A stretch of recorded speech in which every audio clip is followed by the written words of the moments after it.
Hello అండి. Good evening. Social media రూపంగా నేను ఒక మాట సూటిగా చెబుతున్నా. ఎందుకంటే ఈ వ్యవస్థ మీద రాజకీయ నాయకులకు జెండాలు మోస్తూ జేజేలు కొట్టేమంది చాలామంది ఉంటారు. సినీ హీరోలకు జేజేలు కొడుతూ ఫ్యాన్స్ అని చెప్పేవాళ్ళు చాలామంది ఉంటారు.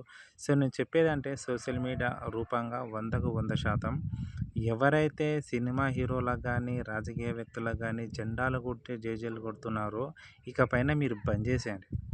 ఎందుకంటే మీరు బంద్ చేసేయండి.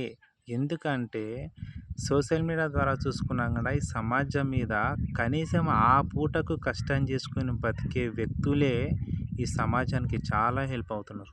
ఈస్ ద రియల్ హీరో వాళ్ళు. అంటే ఒక సామాన్య వ్యక్తి రోజుకు కష్టం చేస్తే నెలకు 15,000, 20,000, 30,000 సంపాదించుకున్న వ్యక్తి కుటుంబాన్ని చూసుకొని కూడా ప్రజల సమస్యల పట్ల ప్రజాసేవ చేస్తున్న వ్యక్తులు చాలామంది ఉన్నారు. ఈజ్ ద రియల్ హీరోలు వాళ్ళు 100% చెప్తున్నాం. ఎంతోమందిని చూస్తున్నాం సోషల్ మీడియాలో.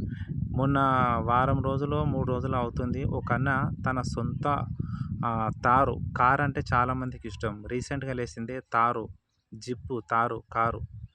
ఆ కారు అమ్ముకొని, తన పొలం అమ్ముకొని, ఒక ఇద్దరు పసిపాపలకు, ఇద్దరు చిన్న పాపలకు వాళ్ళ ట్రీట్‌మెంట్ కోసం 15,00,000 ఇస్తుండంటే, అన్న నువ్వు నిజంగా చాలా గ్రేట్ అన్న. నేనైతే నీకు 100% ఎప్పుడు మర్చిపోలేను నేను నీలాంటి త్యాగానికి. ఇలా చాలామంది చేస్తున్నారు. ఒక సామాన్య ప్రజలకు ఎంతోమందికి తన ఉన్న దాంట్లోనే హెల్ప్ చేస్తున్నారు.